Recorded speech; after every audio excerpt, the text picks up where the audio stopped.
સૌરાષ્ટ્ર યુનિવર્સિટીએ છેલ્લા 2 વર્ષથી પીએચડીની જે એન્ટ્રન્સ એક્ઝામ લેવામાં આવતી હતી એ સંપૂર્ણપણે બંધ કરી દીધી છે. માત્ર ને માત્ર યુજીસીનો બાનો કાઢી અને આ એન્ટ્રન્સ એક્ઝામ બંધ કરવામાં આવી છે. ગુજરાતની 90% યુનિવર્સિટી યુજીસી ગાઈડલાઈનની અંદર જ આવે છતાં એ પ્રતિષ્ઠિત યુનિવર્સિટી પર એન્ટ્રન્સ એક્ઝામ લે છે. અને મોટી વાત તો એ છે કે ગુજરાતના શિક્ષણ મંત્રી જે પોતે એન્ટ્રન્સ એક્ઝામ આપી અને પીએચડીમાં એડમિશન લેતા હોય તો સૌરાષ્ટ્ર યુનિવર્સિટીના વિદ્યાર્થીઓએ શું બગાડ્યું છે? છેલ્લા 20 દિવસથી આંદોલન ચાલુ છે.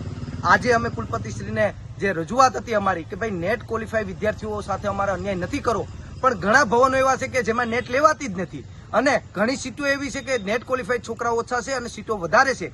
તો જે સીટો વધારે છે તેમાં એન્ટ્રન્સ એક્ઝામ 1.5 મહિનામાં લેવામાં આવે એવી કુલપતિશ્રી અમને બાહેધરી આપી છે.